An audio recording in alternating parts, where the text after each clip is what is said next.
გასულ კვირას ამერიკის მთავრობამ მისი ეროვნული უსაფრთხოების სტრატეგია გამოაფერნა. დოკუმენტი სტრატეგიულ გაფრთხილებას შეიცავს ევროპისთვის. ყველაზე დიდი საფრთხე, რომელიც ჩვენს კონტინენტს ემუქრება, როგორც ამას პრეზიდენტი ტრამპი მართებულად აღნიშნავს, არა გარედან, არამედ შიგნიდან მომდინარეობს.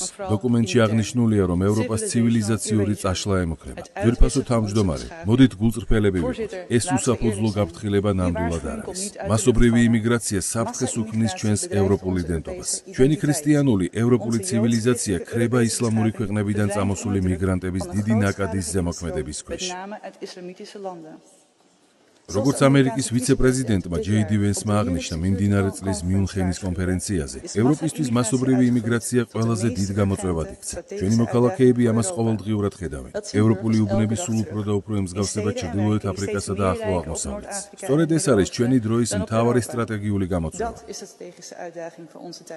თუმცა როგორც ევროკავშირი, ისე ნატო ამ რეალობას თვალს არ უსწორებენ. ძვირფასო თავმჯდომარე, ევროპა მხოლოდ მაშინ შეძლებს წინსვლას, თუ სარკეში საკუთარ თავს კარგად დააკვირდება. თვით რეფლექსია სისუსტე არ არის, თუმცა უკმად ყოფნა ნამდვილადაა. ჩვენ საკუთარი ცივილიზაცია უნდა დავიცვათ. სწორედ ამას ელიან ჩვენი მოქალაქეები ჩვენგან.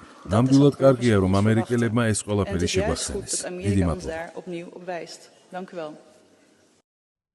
გამოიწერე და გაიგე ამბები ლიბერალური ცენზურის გარეშე.